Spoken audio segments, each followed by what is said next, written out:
उसमें क्या दिक्कत है? उसमें किसी की नहीं चली क्या क्लास अभी तक?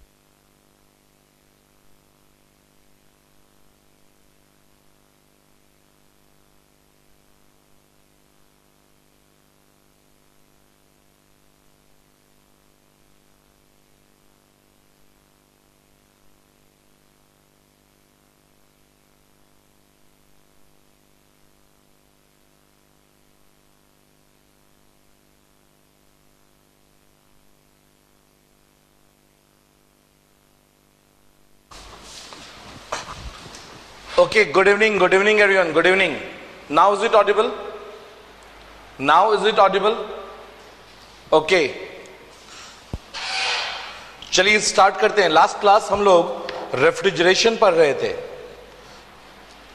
लास्ट क्लास हम लोग रेफ्रिजरेशन पढ़ रहे थे. लास्ट टॉपिक कहां छोड़ा था? लास्ट टॉपिक कहां छोड़ा था, जल्दी बताइए.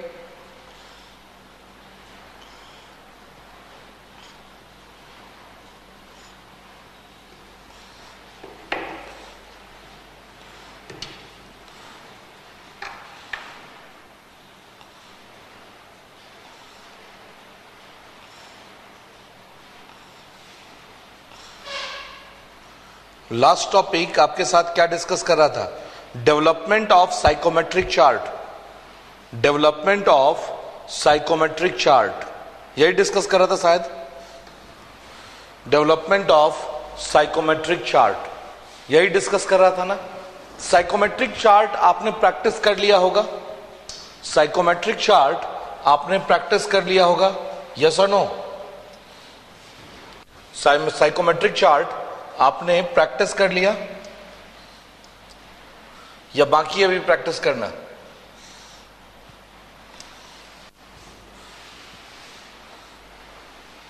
चलिए अब देखिए ध्यान से. तो अगर हम बात कर रहे हैं किस चीज की, साइकोमेट्रिक चार्ट की बात कर रहे हैं आगे, तो बेसिक साइकोमेट्रिक प्रोसेस की बात कर रहे हैं. Basic psychometric process. Basic psychometric process.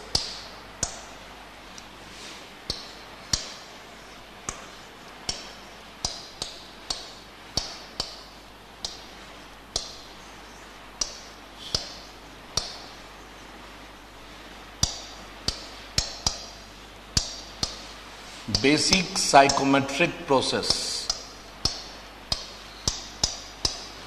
तो सबसे पहले प्रोसेस की बात कर रहे हैं सेंसिबल हीटिंग. Sensible heating.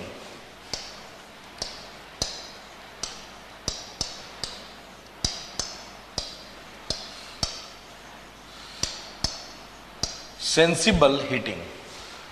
देखिए ये चीज क्या है. सेंसिबल हीटिंग का मतलब होता है कि हमें ड्राई बल्ब टेम्परेचर इंक्रीज करना है. It is the process. It is the process of increasing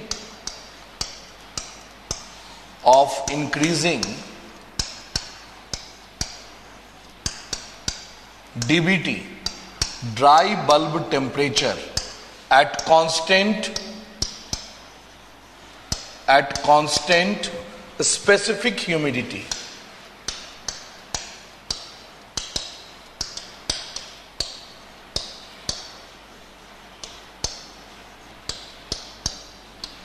at constant specific humidity. Constant specific humidity के साथ. ठीक है ना, बिल्कुल आराम से समझिएगा. At constant specific humidity. अब चलिए आगे देखिए ध्यान से. तो ये है आपका, मान लीजिए साइकोमेट्रिक चार्ट की बात करते हैं आपसे. देखिएगा ध्यान से. ये है आपका साइकोमेट्रिक चार्ट. हमें क्या करना है? Sensible heating. सेंसिबल हीटिंग का मतलब होता है ड्राई बल्ब टेम्परेचर बढ़ाना है. तो ड्राई बल्ब टेम्परेचर बढ़ाना है तो हमें आगे मूव करना पड़ेगा 1 से या पीछे. हमें फॉरवर्ड जाना है या बैकवर्ड. हमें मूवमेंट किधर करना है? आगे, फॉरवर्ड. ठीक है, लेकिन स्ट्रेट लाइन के साथ. लेकिन स्ट्रेट लाइन के साथ, क्योंकि इस पे है W. W की वैल्यू चेंज नहीं होनी चाहिए. इस पे है W. W की वैल्यू चेंज नहीं होनी चाहिए. That remains constant. तो ये हो गया आपका 1 से लेके 2 तक। समझ में आया बात? अब इस पे हम क्या क्या देखेंगे? एक देखेंगे डीबीटी, एक देखेंगे डब्ल्यूबीटी, एक देखेंगे डीपीटी, ड्यू पॉइंट टेम्परेचर, इसके बाद देखेंगे डब्ल्यू, इसके बाद देखेंगे फाई, इसके बाद देखेंगे एच और इसके बाद देखेंगे वी। इन सारे प्रोसेस की एनालिसिस करनी है अपने को। तो सबसे पहले बात करते हैं ड्राई बल्ब टेम्परेचर। तो ये तो डिफिनीशन से ही पता चला कि ड्राई बल्ब टेम्परेचर इंक्रीज कर रही है। देखो यहां पे ड्राई बल्ब टेम्परेचर की वैल्यू यहां से यहां गई तो इंक्रीज कर गई, और W की वैल्यू कांस्टेंट रही। तो इसमें तो हमें कोई दिक्कत ही नहीं है। अब आगे WBT, WBT, तो WBT की बात करते हैं तो इंक्लाइंडेड लाइन, पहले WBT ये था, अब WBT ये है। तो WBT की वैल्यू यहां से यहां पहुंच गई तो ये क्या हो गया? इंक्रीज कर गया। DPT की बात करते हैं तो DPT को हम हॉरिजॉन्टल लाइन से देखते हैं यहां पे। तो ये पहले DPT था, अब भी यही DPT है। तो DPT की वैल्यू चेंज नहीं हुई, कांस्टेंट रही। ठीक है ना? अगर हम फाई की बात करेंगे तो देखो ध्यान से, ये है पहले फाई, ये है अब फाई। तो फाई इधर इंक्रीज करती है तो ये पीछे आ गया, तो फाई की वैल्यू क्या हो गई? डिक्रीज कर गई। एंथैल्पी लाइन यही लाइन है आगे बढ़ा के, तो एंथैल्पी भी इंक्रीज कर गई। स्पेसिफिक वॉल्यूम अब ये है, पहले ये था। ठीक है, तो यहां से इधर मूव कर गए तो स्पेसिफिक वॉल्यूम भी इंक्रीज कर गई। ये आपके ऑब्जेक्टिव एग्जामिनेशन में क्वेश्चन पूछेगा। अगर आप इसको सोचोगे रट लें तो गलत कर बैठोगे। रटना नहीं है, इसको समझना है। बिल्कुल सही है। समझ में आया बात या नहीं? अगर समझ में आया तो कॉपी कर लीजिए, अगर कोई डाउट है तो क्वेश्चन पूछ लीजिए।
हो गया यहां तक? आगे बढ़े। Shall we proceed further?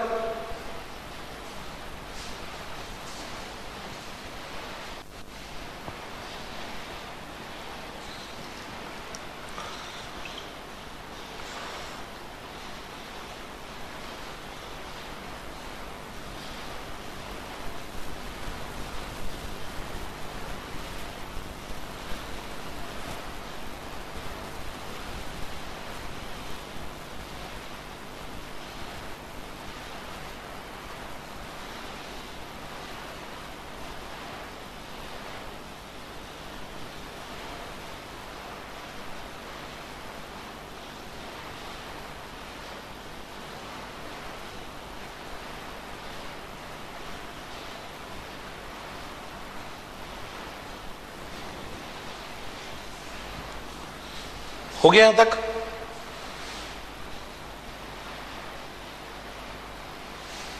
यहां तक हो गया। चलिए अब आगे बढ़ते हैं। अब आपको खुद करना है, डिफिनीशन भी खुद ही लिखना है। ध्यान रखिएगा, क्या है sensible cooling. Sensible cooling, sensible cooling, यह है आपका सेकंड। सेंसिबल कूलिंग, तो सेंसिबल कूलिंग की जब बात करते हैं तो क्या होता है? It is the process of decreasing DBT at constant specific humidity. ठीक है ना? It is the process, it is the process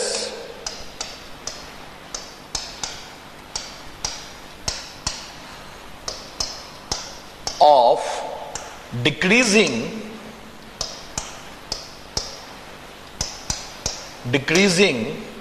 dBT at constant specific humidity। ठीक है, एनालिसिस कर लोगे खुद से? एनालिसिस कर लोगे खुद से या मुझे करना पड़ेगा? अगर कर लोगे तो करके बताओ जल्दी क्या होगा। अगर कर सकते हो तो करके बताओ क्या होगा।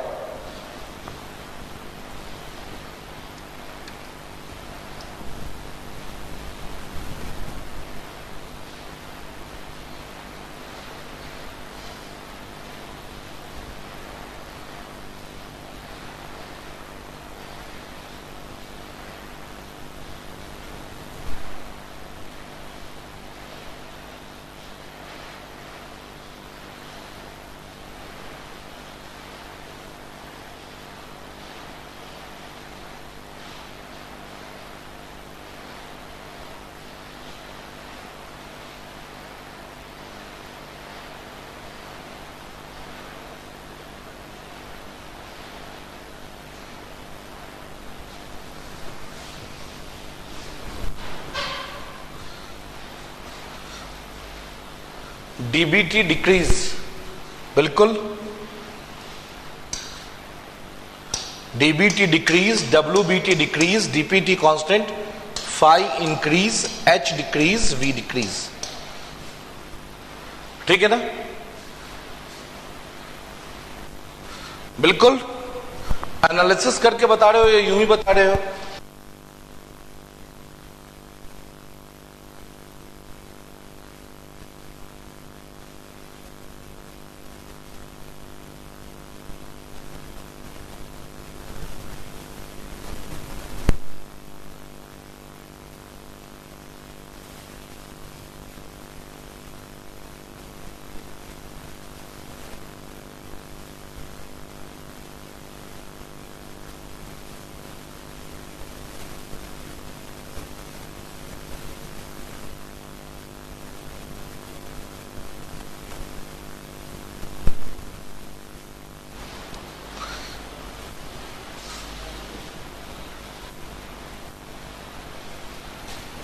हो जाएगा ना? चलिए आगे बढ़ते हैं।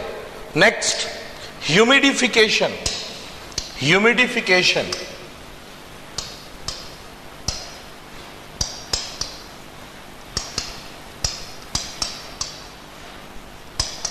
ह्यूमिडिफिकेशन,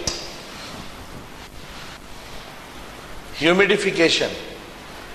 अब देखो ये ह्यूमिडिफिकेशन क्या चीज है? ह्यूमिडिफिकेशन का मतलब होता है हमें स्पेसिफिक ह्यूमिडिटी इंक्रीज करनी है। It is the process, it is the process of increasing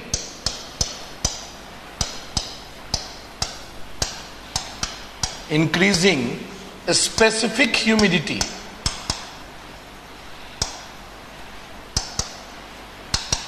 at constant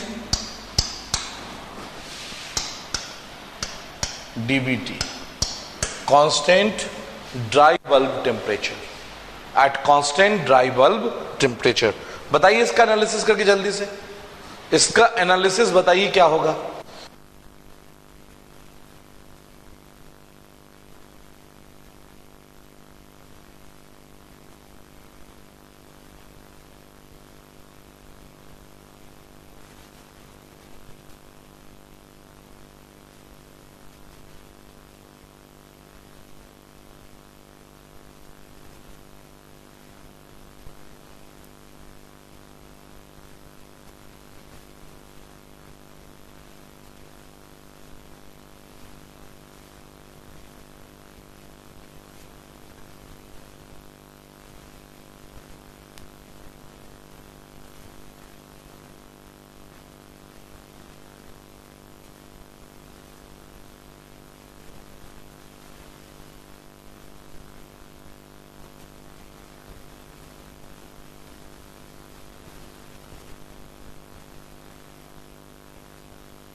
चलिए ठीक है, आगे बढ़ते हैं।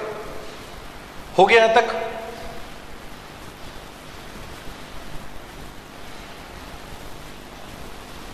देखते हैं यहां पे, ये है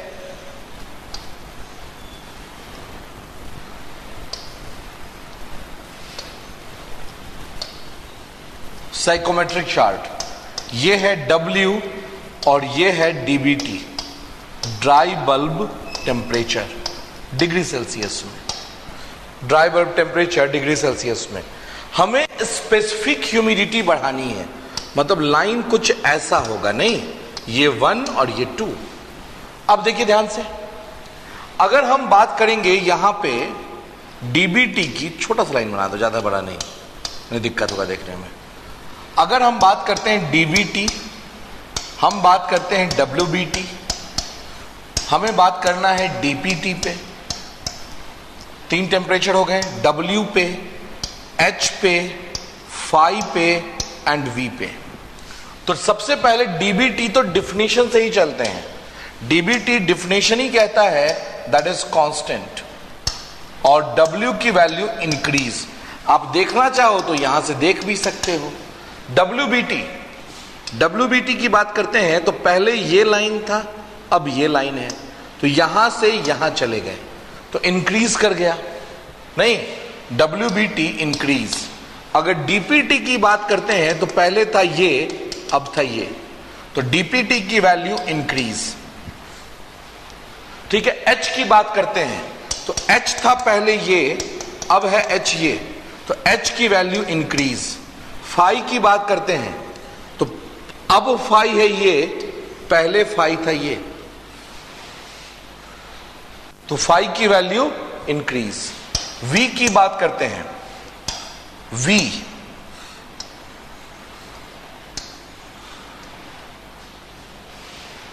समझ में आया बात? तो स्पेसिफिक वॉल्यूम क्या हो जाएगा? इंक्रीज। तो आप सारे वैल्यूज खुद से देख सकते हैं, नहीं?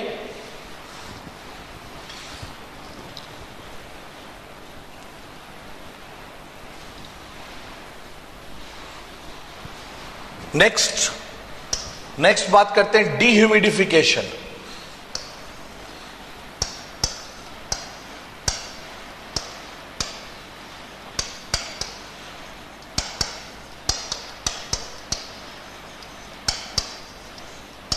Dehumidification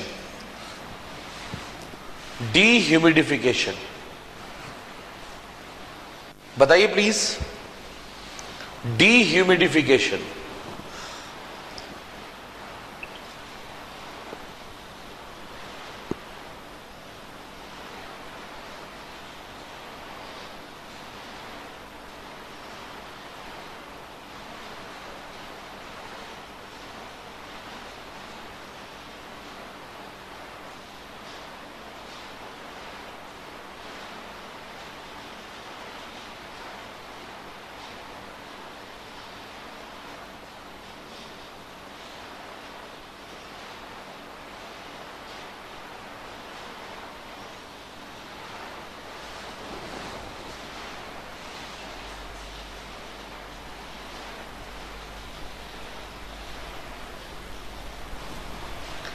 Dehumidification, it is the process of decreasing specific humidity at constant DBT। नहीं, डेफिनेशन भी खुद से ही लिख सकते हैं आप, मैंने पहले कहा था आपको, DBT constant and all are decreases, बिल्कुल सही। DBT होगा कांस्टेंट और बाद बाकी टर्म्स डिक्रीज कर जाएंगे। DBT होगा कांस्टेंट और बाद बाकी टर्म्स डिक्रीज कर जाएंगे। हो गया यहां तक?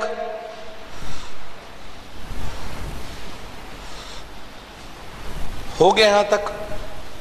अब हम बात करते हैं representation of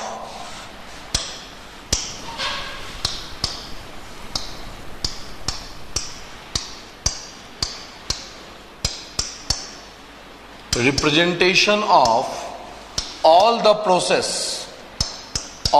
process on same psychometric chart।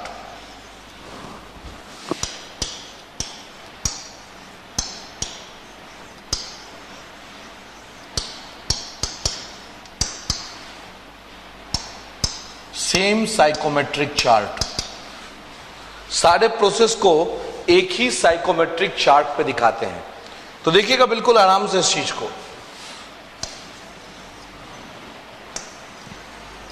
ये है आपका, ठीक है ना। अगर हम इस लाइन पे चल रहे हैं तो इसे क्या कहेंगे, इस प्रोसेस को क्या कहेंगे, ओ से लेके ए तक के प्रोसेस को ओ ए क्या कहलाएगा, ओ ए क्या कहलाएगा, सेंसिबल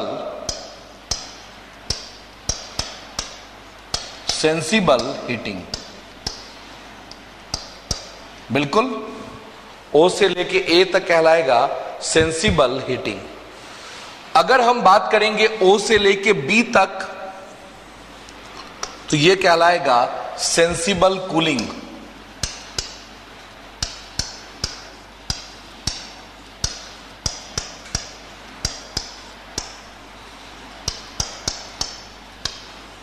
सेंसिबल कूलिंग।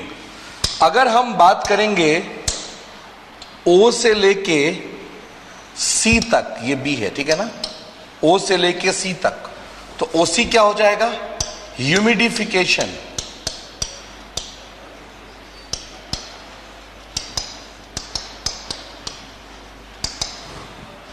अगर हम बात करें ओ से लेके डी तक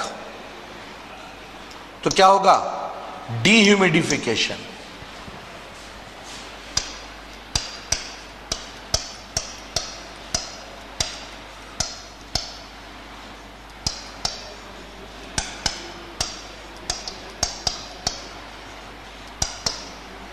डीह्यूमिडिफिकेशन, ठीक है ना।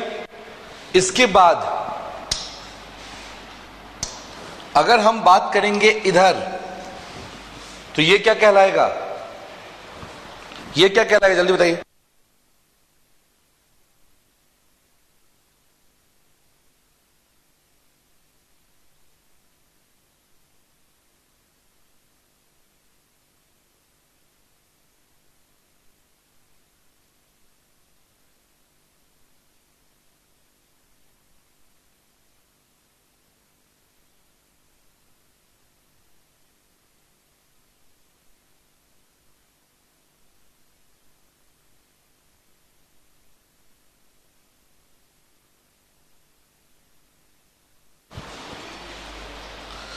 देखो यहां पे ये क्या कहलाएगा आपका, एक तो हीटिंग है पहला, नहीं है क्या, हीटिंग है कि नहीं,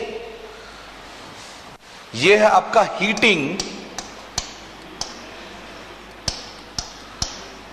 plus humidification, heating plus humidification, ठीक है। अगर हम इसकी बात करते हैं, इसकी, तो ये क्या है, कूलिंग प्लस ह्यूमिडिफिकेशन। इसके बाद अगर हम इसकी बात करते हैं तो ये क्या है, कूलिंग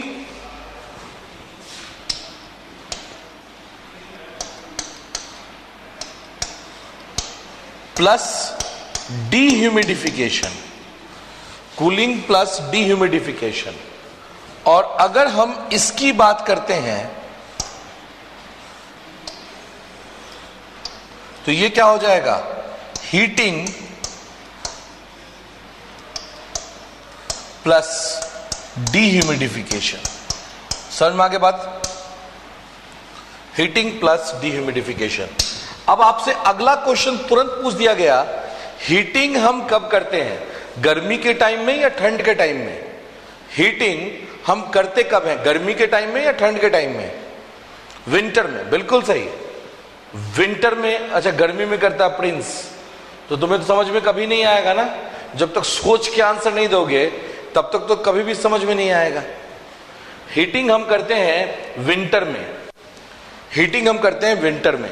विंटर में हम ह्यूमिडिटी ऐड करते हैं या ह्यूमिडिटी रिमूव करते हैं, विंटर में हम ह्यूमिडिटी ऐड करते हैं या ह्यूमिडिटी रिमूव करते हैं, बिल्कुल सही, हम ह्यूमिडिटी ऐड करते हैं। विंटर में ह्यूमिडिटी ऐड की जाती है, ठीक है। तो heating plus humidification winter AC में होता है। विंटर एयर कंडीशन में हम हीटिंग प्लस ह्यूमिडिफिकेशन करते हैं। कूलिंग एंड ह्यूमिडिटी, कूलिंग हम लोग करते हैं समर में। समर में हम कहीं कहीं ह्यूमिडिटी ऐड भी करते हैं, कहीं कहीं ह्यूमिडिटी रिमूव भी करते हैं। जैसे डेजर्ट प्लेस में, अगर हम राजस्थान की बात करें, डेजर्ट एरिया में यहां पे हम लोग ह्यूमिडिटी ऐड करने का काम करते हैं, क्योंकि एयर जो है वो ज्यादा ड्राई होता है। लेकिन अगर तुम बात करोगे बिहार, यूपी, बंगाल, ये सब जगह पे रिवर काफी है, यहां पे ऑलरेडी बहुत ज्यादा ह्यूमिडिटी होती है, तो यहां से हम ह्यूमिडिटी को रिमूव करने की बात करते हैं। ठीक है ना? तो अगर हम बात करेंगे कूलिंग प्लस ह्यूमिडिफिकेशन, तो ये होता है डेजर्ट कूलर। डेजर्ट कूलर, और इसका यूज करते हैं हम विंटर एसी। विंटर एसी में, ठीक है ना? कॉपी कीजिए प्लीज, कॉपी कीजिए।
हो गए कॉपी?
कॉपी हो गया?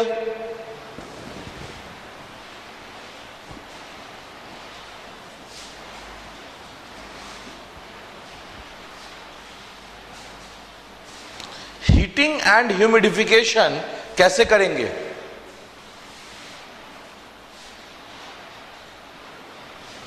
हीटिंग प्लस ह्यूमिडिफिकेशन कैसे करेंगे? प्रिंस, एक बात बता दूं तुम्हें, सुनो ध्यान से। तुम्हारा अक्सरहा कंप्लेन आते रहता है कि या तुम्हारे ही साथ अक्सरहा प्रॉब्लम होता है। हाल फिलहाल में तुमने एक दिन मुझे मैसेज भी किया था कि सर मुझे ब्लॉक क्यों कर दिया गया।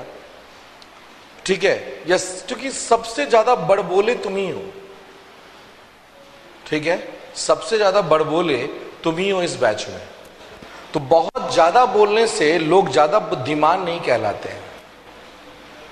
ठीक है, ध्यान रखना इस चीज को। लोग ज्यादा बोलते हैं तो इसका मतलब ये नहीं कि ज्यादा बुद्धिमान कहलाते हैं। लोग क्या बोल रहे हैं इससे बुद्धिमान या बेवकूफ की पहचान होती है।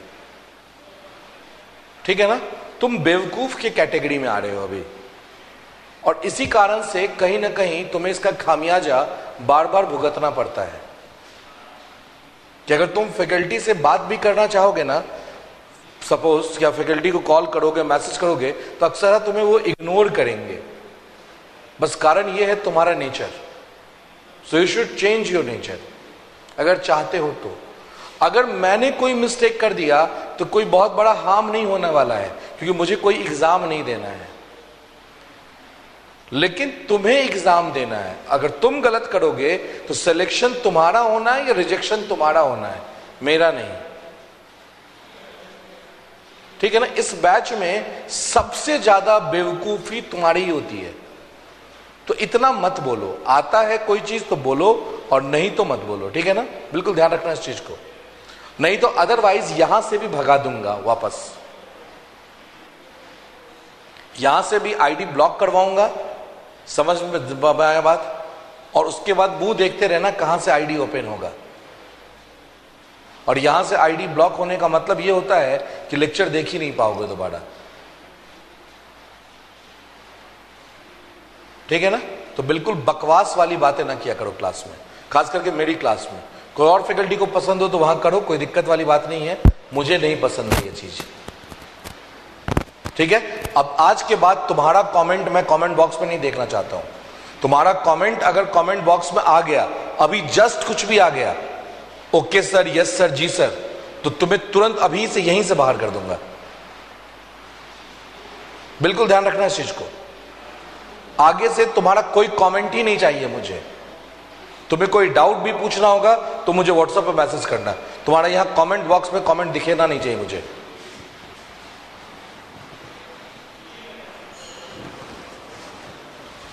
चलो देखो अब ध्यान से, अगर हम बात करें कि स्टीम स्प्रे करवाएं, कहां पे? पानी, एयर में। अगर हम एयर में स्टीम स्प्रे करवाएं तो क्या होगा? अगर हम एयर में स्टीम स्प्रे करवाएं, स्टीम स्प्रे करवाएं, स्टीम स्प्रे करवा रहे हैं तो हीटिंग होगा या ह्यूमिडिफिकेशन, सॉरी हीटिंग होगा या कूलिंग? हीटिंग होगा या कूलिंग? हीटिंग होगा या कूलिंग? तो ऑब्वियस सी बात है, जब स्टीम ऐड होगा तो हीटिंग होगा, स्टीम ऐड होगा तो हीटिंग होगा। समझ पता कि नहीं? अगर स्टीम ऐड होगा तो हीटिंग होगा, और अगर इसमें ह्यूमिडिफिकेशन की बात करें तो ऑब्वियस सी बात है ह्यूमिडिटी भी ऐड हुई।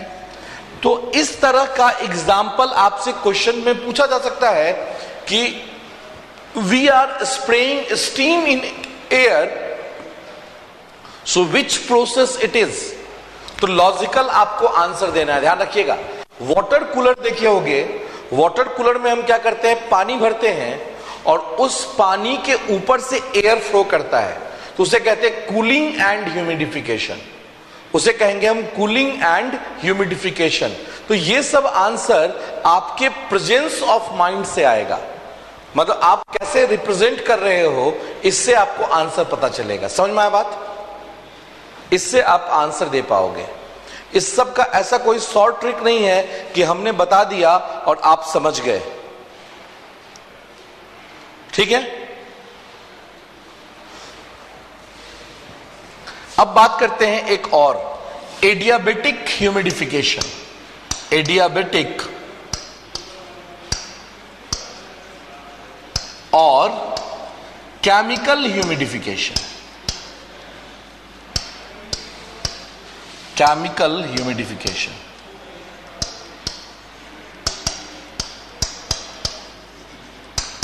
एडियाबेटिक और chemical humidification.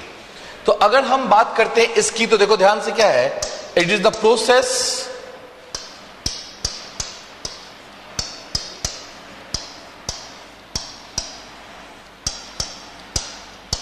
Of increasing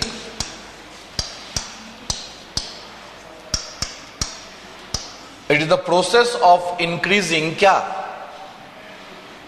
increasing specific humidity.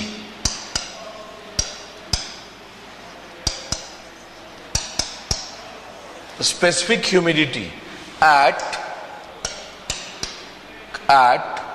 Constant enthalpy.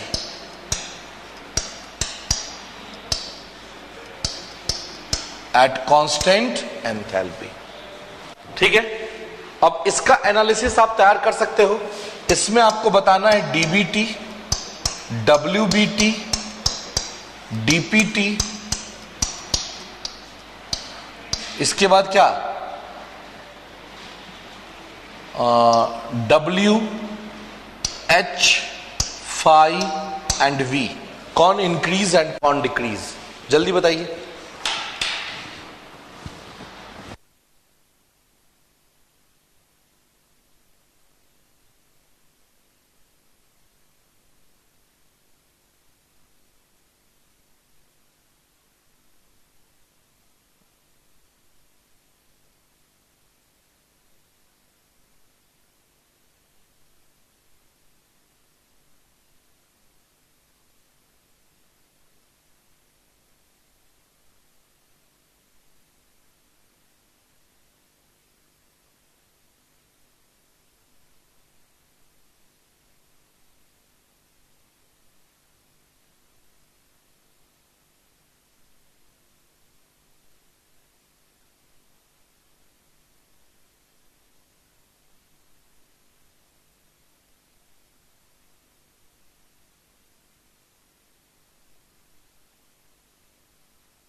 ये आप बताइए जल्दी। हो गया एनालिसिस? चलिए देखिए ध्यान से।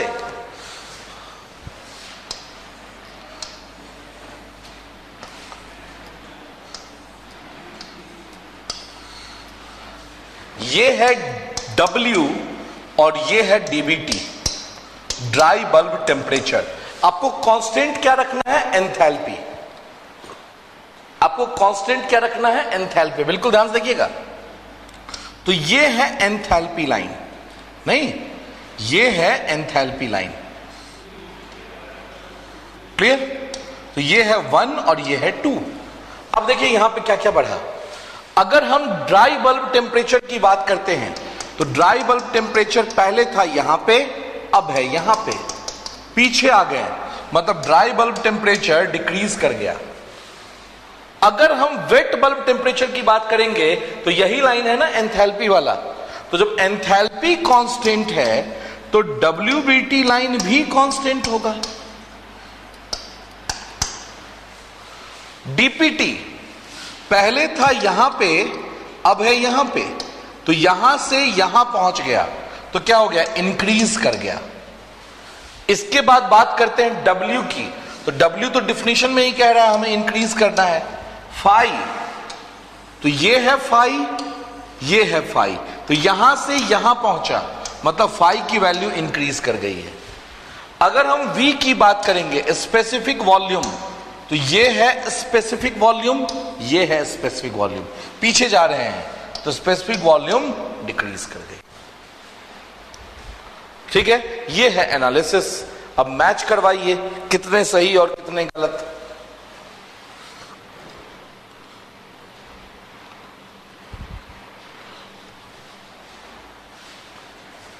हो गया, कॉपी कर लिए, कॉपी कीजिए जल्दी से।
चलिए आगे बढ़े।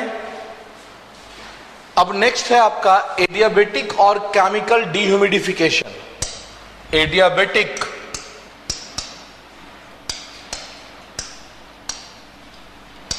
और केमिकल डिह्यूमिडिफिकेशन।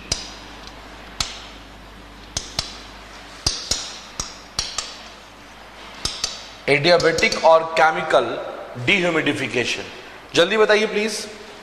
एडियाबेटिक और केमिकल डिह्यूमिडिफिकेशन।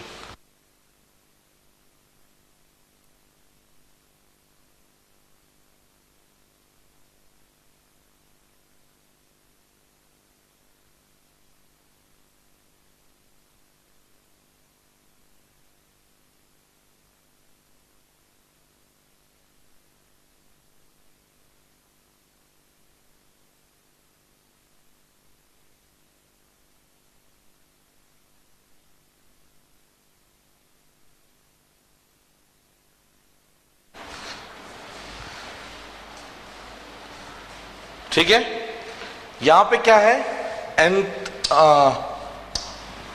एडियाबेटिक और chemical dehumidification, it is the process of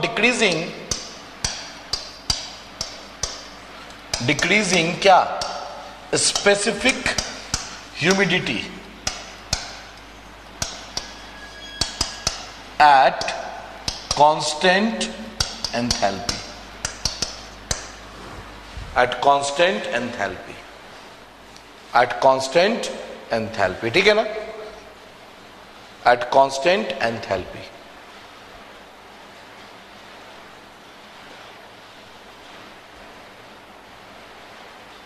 हो गया, कर लोगे ये सॉल्व, मैं आगे बढ़ूं।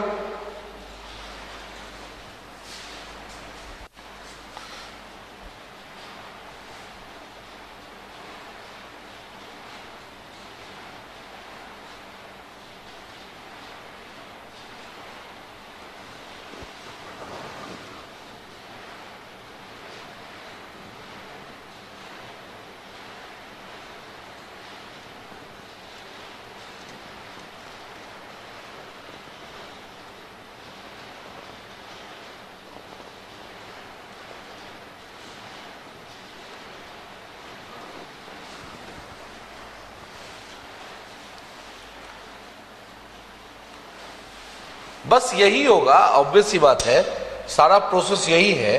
ये इंक्रीज करेगा, ये डिक्रीज, ये डिक्रीज, ये डिक्रीज, और ये इंक्रीज नहीं। आगे बढ़ जाऊं, shall we go for next? Shall we go for next?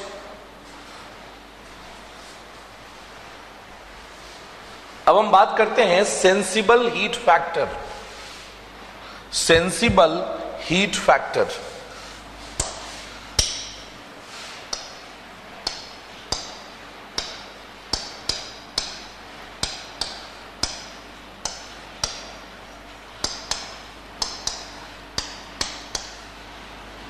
इसे डिनोट करते हैं हम SHF से। Sensible heat factor is denoted by SHF।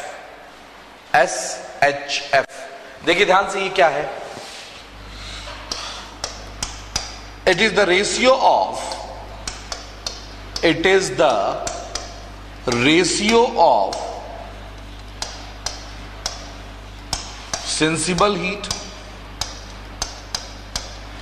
sensible heat to the total heat. Sensible heat to the total heat, ठीक है? It is the ratio of sensible heat to the total heat. Sensible heat the total heat का रेशियो है। अब देखिएगा ये क्या चीज है, ये है साइकोमेट्रिक चार्ट। इस प्रोसेस की अगर बात करेंगे तो ये है आपका कूलिंग एंड डिह्यूमिडिफिकेशन। हटाइए इसको, ऐसे लिखिए।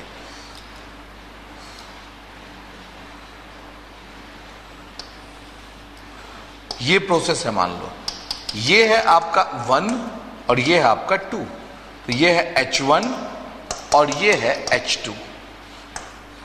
अब जब आपने इसको कूल किया है तो क्या क्या होगा पहले ये जानिए, ठीक है? कुछ परसेंट जो है वो सेंसिबल हीट होगा, कुछ परसेंट जो है लेटेंट हीट होगा। मतलब क्या हुआ? कुछ परसेंट जो हीट है वो टेम्परेचर को रेगुलेट करेगा, टेम्परेचर को कम करेगा, और कुछ परसेंट जो है वो ह्यूमिडिफाई या डीह्यूमिडिफाई करने का काम करेगा। ह्यूमिडिफाई या डीह्यूमिडिफाई करने का काम करेगा, मतलब जहां पे ह्यूमिडिटी ऐड या रिमूव होगी वहां पे सेंसिबल हीट की कोई बात ही नहीं होगी। तो यहां से एक लाइन इधर खींच दो और यहां से एक लाइन इधर खींच दो, ये पॉइंट है 3। देखो 2 से लेके 3 तक टेम्परेचर चेंज हो रहा है या नहीं? 2 से लेके 3 तक टेम्परेचर चेंज हो रहा है, यस और नो? बिल्कुल हो रहा है, दिख रहा है। तो ये हो गया आपका H3, और यहां से लेके यहां तक जो हीट आपको दिख रहा है वो है सेंसिबल हीट। लेकिन यहां से लेके यहां तक टेम्परेचर कांस्टेंट है, तो ये हीट जो है ये है आपका लेटेंट हीट।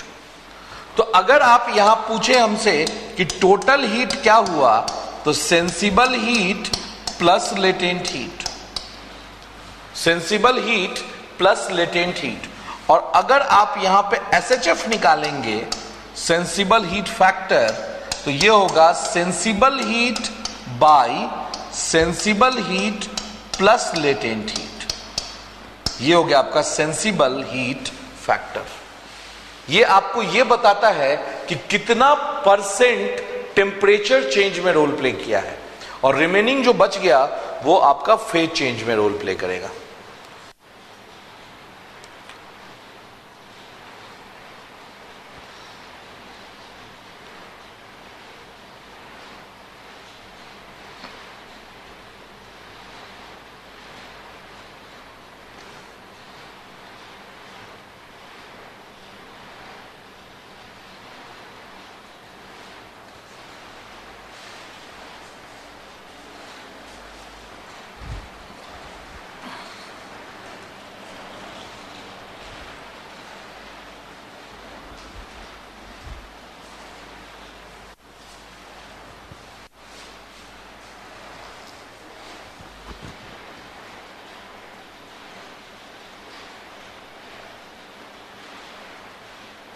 कूलिंग में दोनों होगा, मतलब नहीं समझ में आया, क्वेश्चन ही गलत है आपका। क्वेश्चन क्या पूछे हो ये आप ही को नहीं समझ में आया। कूलिंग में दोनों होगा का मतलब क्या होता है?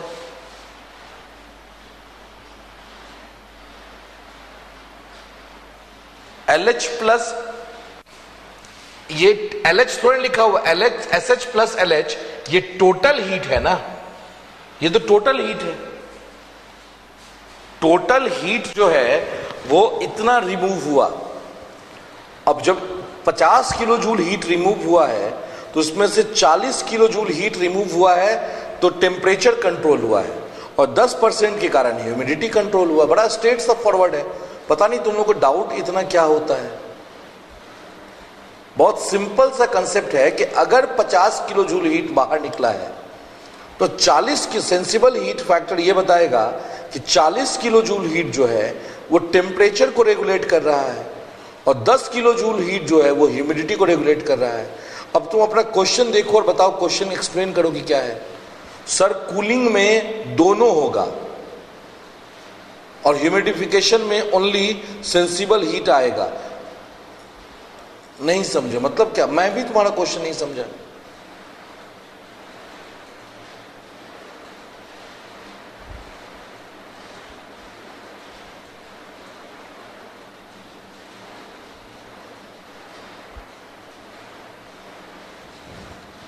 हो गए? कॉपी कर लिए? कॉपी हो गया?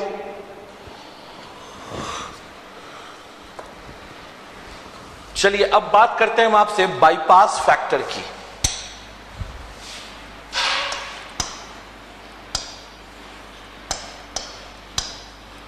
बाईपास फैक्टर, आप हमें यह बताइए कि क्या होता है बाईपास फैक्टर। आप तो हमें बस ये बता दीजिए कि what is bypass factor. Bypass factor है क्या?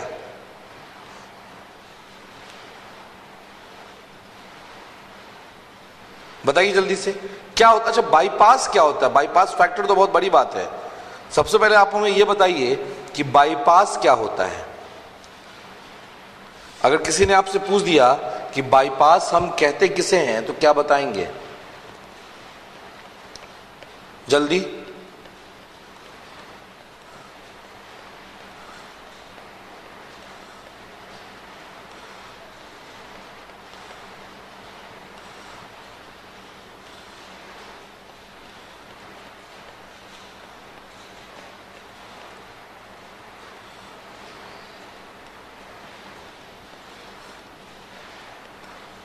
पता है कुछ या नहीं पता है?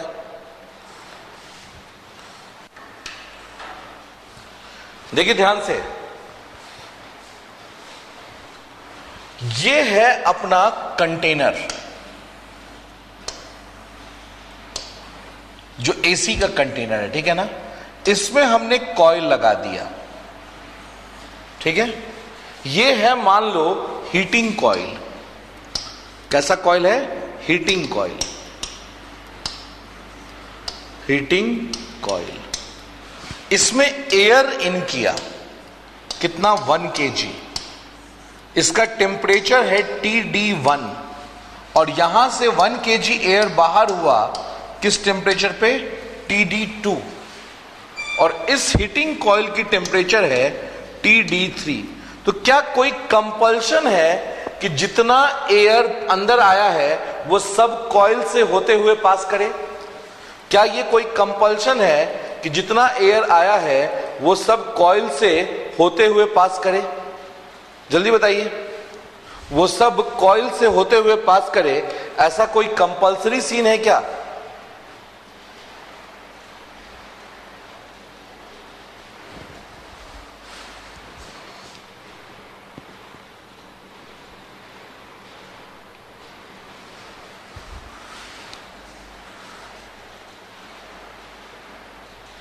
जल्दी बताइए।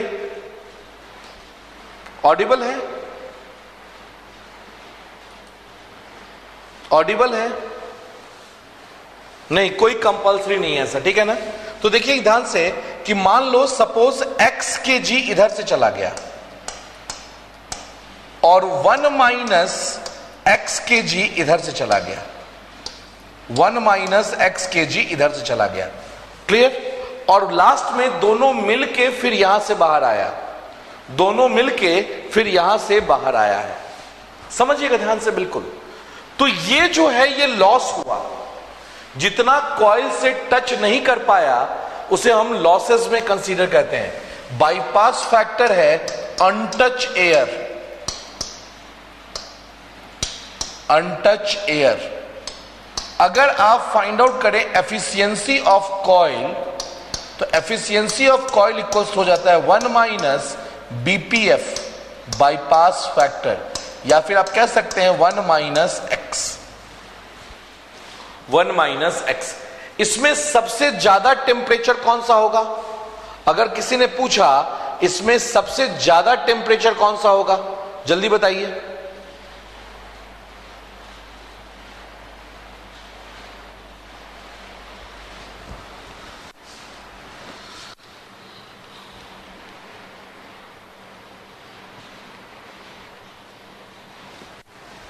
इसमें सबसे ज्यादा टेम्परेचर कौन सा होगा?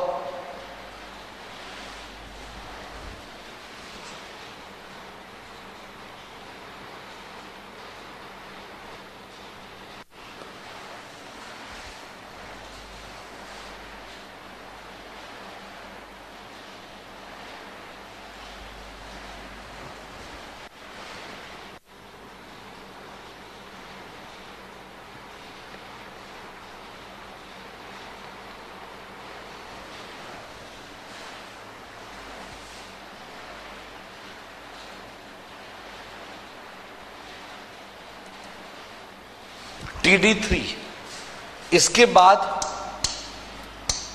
TD2 और सबसे कम TD1। तो देखो इसमें जब बाईपास फैक्टर आपको निकालना होता है तो कैसे निकालते हैं? हीट एक्सचेंजर का एक डायग्राम ड्रॉ करते हैं। ध्यान रखिएगा, एक हीट एक्सचेंजर का डायग्राम ड्रॉ करते हैं।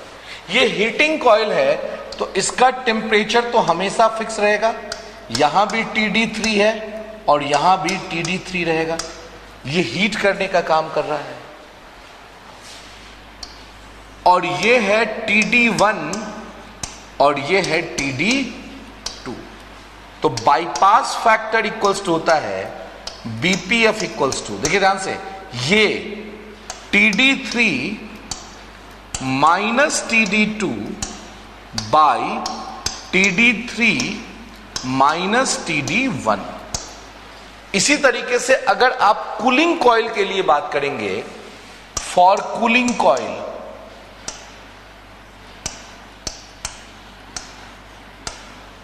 कूलिंग कॉइल की अगर बात करेंगे तो देखो ध्यान से, कूलिंग कॉइल के लिए सबसे कम होगा TD3, तो ये है TD3 और ये भी है TD3, और यहां पे लगातार टेम्परेचर डाउन होगा, ये है TD1 और ये है TD2।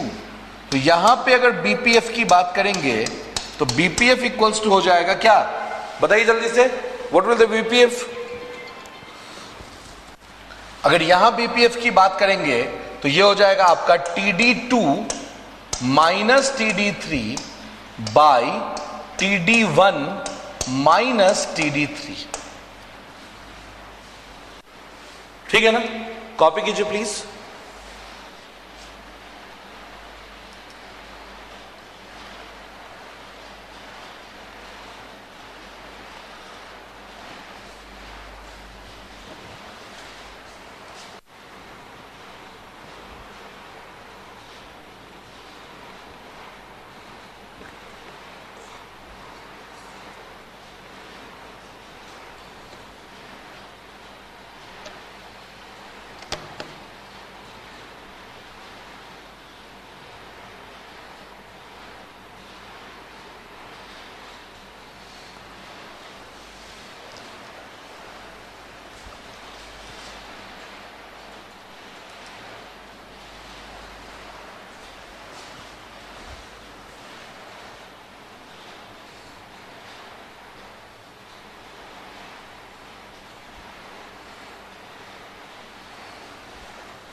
कॉपी कीजिए प्लीज, हो जाए तो बताइए।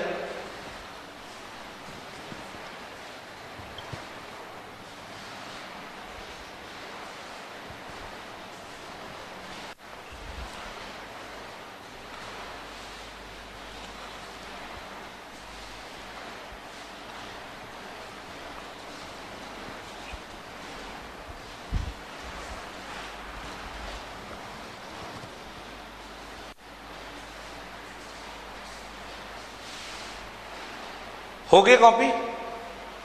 कॉपी हो गया।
चलिए देखिए अब ध्यान से, अब बात कर रहे हैं हम क्या, अगर मान लो n coils,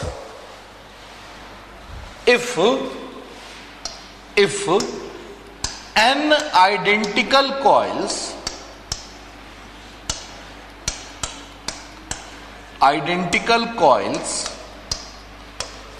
are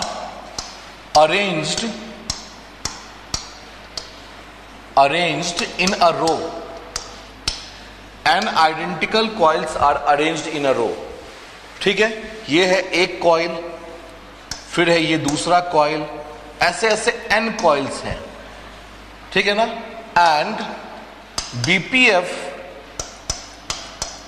of one coil is x, तो BPF टोटल कितना हो जाएगा? अगर BPF टोटल की बात करेंगे तो ये हो जाएगा x to the power n, x to the power n, ठीक है ना, x to the power n। Copy कीजिए प्लीज।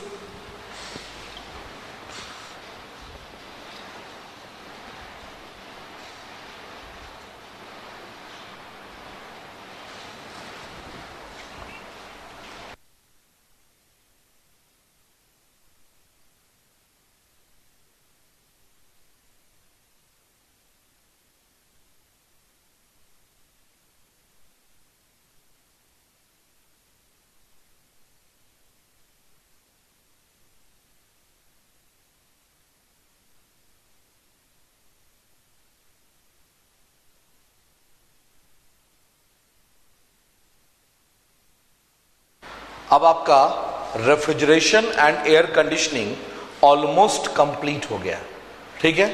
अब आपके जो डाउट्स रह गए होंगे एमसीक्यू के, अगर आपने लगाया होगा तो, अगर आपने लगाया हो एमसीक्यू तो आप क्या करोगे कि कुछ बंदे ने मुझे भेजा था क्वेश्चन, बाद बाकी जिनका डाउट होगा वो क्वेश्चन भेज दीजिएगा, कल हम लोग आपके डाउट सॉल्व कर देंगे, जो छोटे मोटे टॉपिक हैं छूटे हुए वो कंप्लीट कर देंगे, फिर टाइम परमिट करेगा तो पावर प्लांट स्टार्ट करेंगे, नहीं तो पावर प्लांट कल से स्टार्ट, परसों से स्टार्ट करेंगे, ठीक है, ट्यूसडे से। तो इतना काम आप करके आइएगा, फिर मिलते हैं आपसे कल, तब तक के लिए thank you, have a nice good night.